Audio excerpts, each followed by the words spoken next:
Hey guys, what's up? So today we are going to discuss a very interesting topic of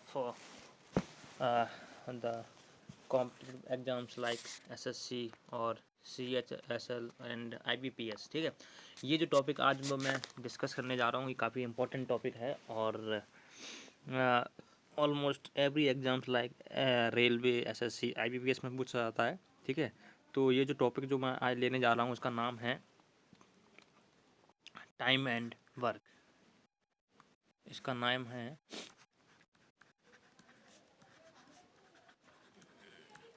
time and work. ठीक है, तो अगर मैं इस topic के बारे में बात करूं तो काफ़ी इम्पोर्टेंट टॉपिक है और 100% गारंटी है कि हर बार एग्ज़ाम में आता ही आता है। ठीक है, अब ये एग्ज़ाम के ऊपर डिपेंड करता है कि क्वेश्चन जो है इजी आ रहा है या फिर क्वेश्चन टफ आ रहा है। ठीक है, लेकिन इजी आए या टफ आए, अगर तुम्हें बेसिक फंडा पता है तो तुम क्वेश्चन को जो है सॉल्व कर सकते हो। ठीक है, इस बात की गारंटी है। ठीक है, तो अपन मान के चल रहे हैं तुम्हें अभी इस टॉपिक के बारे में कुछ आइडिया ना हो सकता है जितने भी व्यूअर्स इस वीडियो को देख रहे हैं उसमें बहुत सारे व्यूअर्स जो है ऐसे होंगे जिनको ऑलरेडी कुछ आइडिया है इस टॉपिक के बारे में, लेकिन अभी अपन बिल्कुल बेसिक से स्टार्ट कर रहे हैं। मान के चल रहे हैं सामने वाले को अभी बिल्कुल इसके बारे में कोई आइडिया नहीं है। ठीक है, तो मैं स्टार्ट करता हूँ। मैं एक एग्जाम्पल लेता हूँ यहाँ पर, इस एग्जाम्पल के थ्रू जो है क्वेश्चन को सॉल्व करता हूँ। ठीक है, क्या होता है दोस्तों, यहाँ पर जो है इस टॉपिक में टाइम एंड वर्क, तो जैसा जैसा कि इसका नाम दिखाई दे रहा है टाइम एंड वर्क, क्या होता है कि यहाँ पर बहुत सारे मेरे पास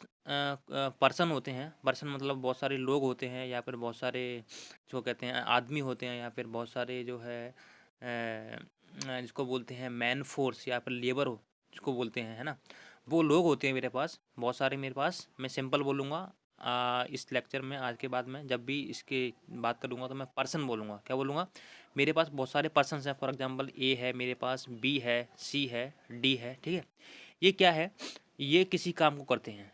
अब ये काम कुछ भी हो सकता है। फॉर एग्जांपल किसी बुक को जो है फॉर एग्जांपल एक स्टूडेंट है तो वो क्या, उसका लिए काम क्या हो गया, फॉर एग्जांपल एक बुक है, उस बुक को पूरा पढ़ना है। एक बुक है, बुक को पढ़ना है, तो स्टूडेंट के लिए काम हो गया कि बुक को पढ़ना है। ठीक है, बी एक लेबर है, उसके लिए काम क्या हो गया, उसके लिए काम हो गया फॉर एग्जांपल किसी लगेज को किसी लगेज को एक जगह से दूसरी जगह ले जाना, वो भी एक काम हो गया। तो काम होते हैं। ठीक है, और बहुत सारे काम को करने के लिए अलग अलग पर्सन की रिक्वायरमेंट होती है। लेकिन अभी अपन जो है फॉर एग्जांपल अपन ने 4 पर्सन लिए हैं ABCD। ठीक है, और कोई भी एक वर्क है, उस वर्क को जो है ख़त्म करना है। तो मुझे बताना है कि कैसे कैसे इस क्वेश्चन को जो है मतलब कैसे कैसे क्वेश्चंस बनते हैं, तो उसी को अपन जो है कुछ सॉल्व करने की कोशिश करेंगे। पहले बात करते हैं, एग्जाम्पल ले रहा हूँ मैं एक। मेरे पास 4 पर्सन है, मेरे पास 4 पर्सन है ABCD। ठीक है, मेरे पास 4 पर्सन है। ये क्वेश्चन में गिवन होगा कि 4 पर्सन ABCD। ठीक है, they are doing a work, they are doing a work मतलब वो किसी काम को कर रहे हैं। ठीक है, ए को अगर काम करने में सपोज 10 दिन लगता है, ये गिवन होगा क्वेश्चन में।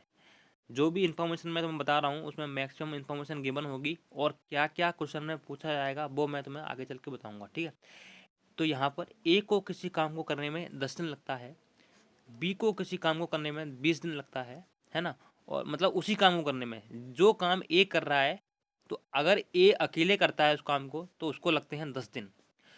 उसी काम को जिस काम को ए कर रहा था, जिस काम को ए कर रहा था और उसको 10 दिन लग रहे थे, उसी काम को अगर बी करता है तो उसको जो है 20 दिन लग रहे हैं।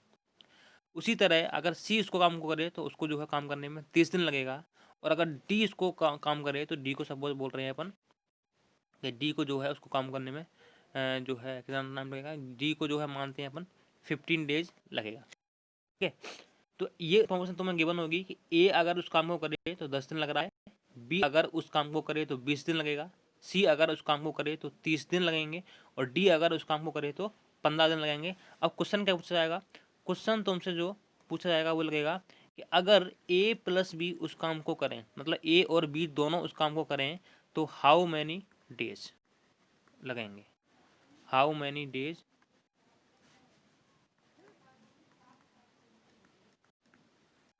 To complete the work. A plus B अगर काम को करें तो कितना टाइम लगेगा। ठीक है, ये हो गया क्वेश्चन का पहला पार्ट।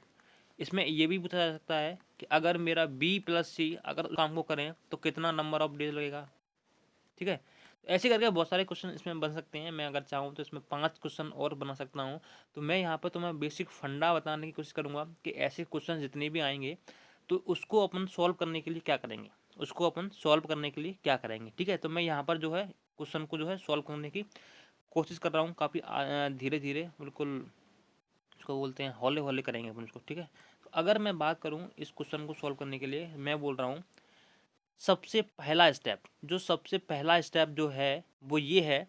सबसे पहले तुम्हें करना क्या है, ये जितने भी हैं ए का काम, मतलब ए का नंबर ऑफ डेज, बी का नंबर ऑफ डेज 20, सी के नंबर ऑफ डेज 30, डी के नंबर ऑफ डेज 15, इन सब का तुम्हें लेना है सबसे पहले क्या, एलसीएम। क्या लेना है इनका, एलसीएम लेना है।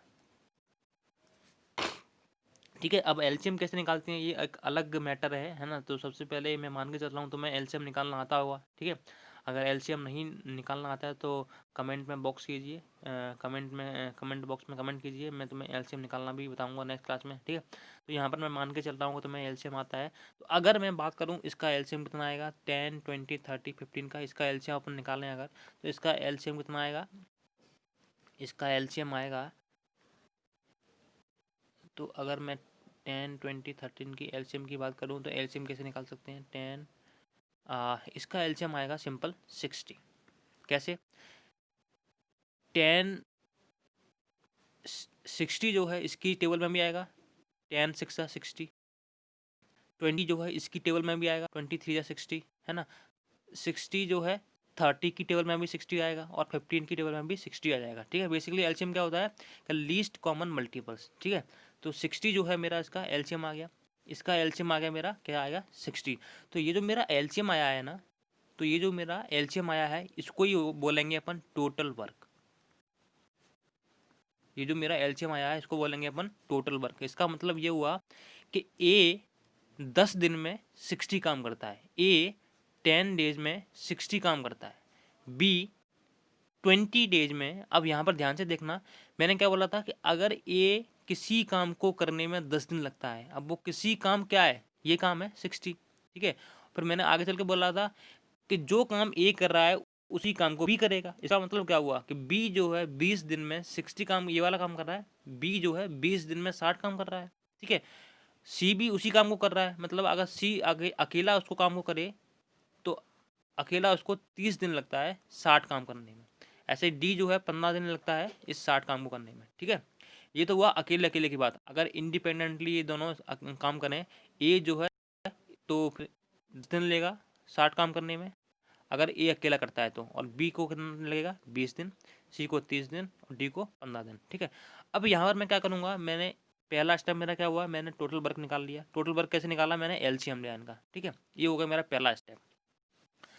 फर्स्ट स्टेप मैंने क्या लिया, फर्स्ट स्टेप मैंने एलसीएम लिया और एलसीएम से क्या आया मेरा टोटल वर्क। ये हो गया मेरा फर्स्ट स्टेप। अब बात करते हैं अपन सेकंड स्टेप की। तो सेकंड स्टेप में क्या होगा, सेकंड स्टेप में क्या करेंगे अपन, यहाँ पर ध्यान से देखना, मैं निकालूंगा ए का एक दिन का काम। क्या निकालूंगा मैं, ए का एक दिन का काम। अब ए का एक दिन का काम कैसे निकालेंगे अपन, ए का एक दिन का काम कैसे निकालेंगे। अब ध्यान से देखो, ए 10 दिन में 60 काम कर रहा है, ए जो है 10 डेज में 60 काम कर रहा है, तो ए जो है एक दिन में कितना काम करेगा, ए जो है एक दिन में जो है 6 काम करेगा। तो ए का एक दिन का काम आ गया 6, ए का एक दिन का काम कैसे 6, कैसे सिंपल, 10 दिन में 60 काम कर रहा है, इसका मतलब एक दिन में 6 काम कर रहा होगा। ठीक है, ऐसे ही बी का एक दिन का काम कैसे निकालेंगे, ए जो है 20 दिन में 60 काम कर रहा है, तो एक दिन में 60/20 3 काम कर रहा है, मतलब ए का एक दिन का काम आ गया 3। उसी तरह सी का एक दिन का काम आएगा 2 और डी का एक दिन का काम आएगा 4। तो अब ए का एक दिन का 6, बी का 3, 2 इसका 4 इसका। अब यहाँ पर देखो ये मेरा काम हो गया। सेकंड स्टेप मैंने क्या किया, सेकंड स्टेप में मैंने जो है क्या किया, मैंने एक दिन का काम निकाला। सेकंड स्टेप मैंने क्या किया,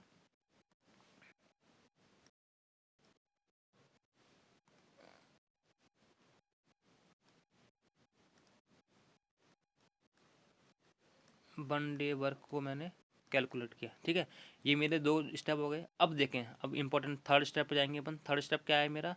थर्ड स्टेप में देखेंगे अपन, तो देखो बच्चे, अब आते हैं अपन क्वेश्चन पे। ये अभी तक अपना जो है इतना काम तो अपन कर लेना है, इतना काम तो जो है अपन को कर लेना है।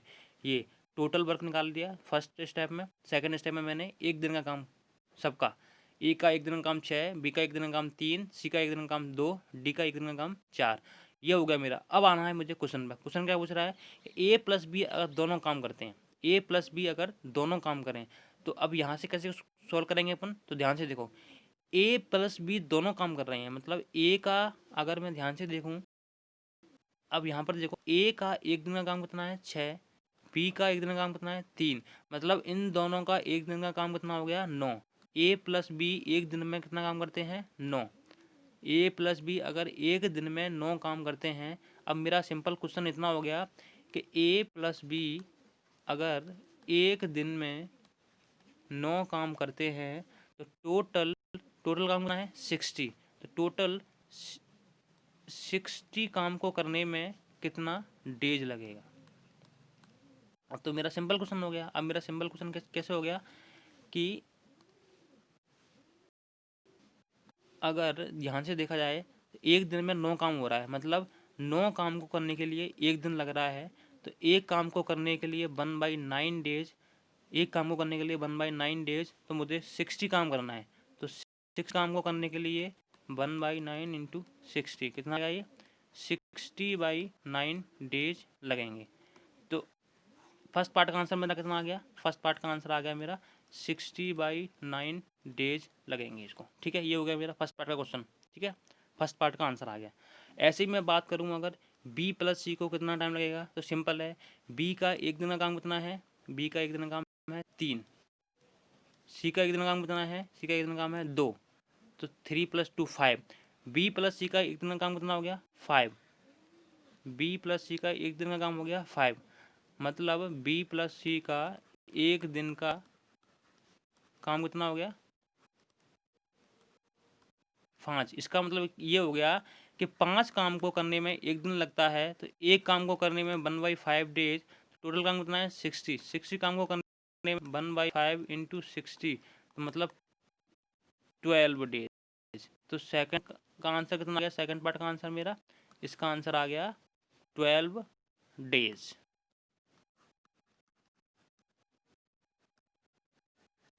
12 डेज आंसर आ गया मेरा सेकंड का। ठीक है, तो ऐसे करके जो है अपन इस क्वेश्चन को सॉल्व कर सकते हैं। So that's all for today. Thank you class.